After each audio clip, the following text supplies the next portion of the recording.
P D M تو مختلف الخیال جماعتوں کا ایک مجموعہ ہے. ظاہر ہے ان کا ایک لیڈر بھی نہیں ہے، نہ کوئی ایک ویژن ہے، نہ کوئی ایک پروگرام ہے. مختلف مسائل سے دو چار جماعتوں نے ایک اتحاد تو بنایا ہے. ہمارا اصل میں موقف یہی ہے کہ یہ تمام وہ لوگ ہیں جنہوں نے ایک نہیں بارہا ملک پر حکومت ہی کی ہے، اور آج اگر ملک میں جو مسائل ہے ہمارے عوام کو پی ٹی آئی کی وجہ سے اس نے اس میں اضافہ کیا، لیکن یہ ایک تسلسل ہے. لہذا میں پی ٹی آئی اور پی ڈی ایم کے درمیان کوئی فرق نہیں کرتا ہوں.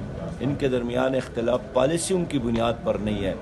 کشمیر پالیسی ہو، آئی ایم ایف اور ورلڈ بینک سے قرضہ لینے کی پالیسی ہو، تعلیمی پالیسی ہو، صحت کی پالیسی ہو، خارجہ پالیسی ہو، تمام میں ان کا موقف ایک ہے. صرف ایک دو چیزوں پر اختلاف ہے، اور اس میں بنیادی جو چیز ہے وہ نیب کے کیسز ہے. اس لیے پی ٹی آئی بھی انہی جماعتوں کے ایک تسلسل ہے، اور اس وقت پی ڈی ایم کی جماعتیں اور جتنی بھی سیاسی جماعتیں ہیں وہ مل کر ڈائلاگ کرے کہ آئندہ کے لیے شفاف الیکشن کیسے ہوگا. پی ڈی ایم اکاؤنٹ کس کروٹ بیٹھتے ہوئے دیکھ رہے ہیں آپ؟ دیکھیے، پی ڈی ایم جس طرح اس میں ایک بڑی جماعت پیپل پارٹی ہے، ان کا اپنا ایک ایجنڈا ہے، مسلم لیگ کا اپنا ایک ایجنڈا ہے، اور میں نہیں دیکھتا ہوں کہ کسی طریقے سے پیپل پارٹی سندھ حکومت کی قربانی دینے کے لیے تیار ہے. اور ان کو یہ یقین تو نہیں ہے کہ آئندہ ان کی حکومت سندھ میں بنے گی یا نہیں بنے گی.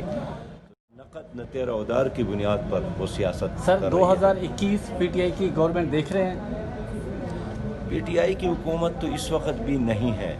ایک ریئلٹی کی بنیاد پر یا امر واقعہ کے طور پر موجود ہے، لیکن جن اداروں نے ان کو سہارا دیا ہے اور ڈے ٹو ڈے اس کو چلانے کا ایک اڈہاک ازم کی بنیاد پر یہ حکومت چل رہی ہے، تو میں سمجھتا ہوں کہ خود حکومت ایک ایسے موقع کی تلاش میں کر لے کے ہم جا رہے ہیں.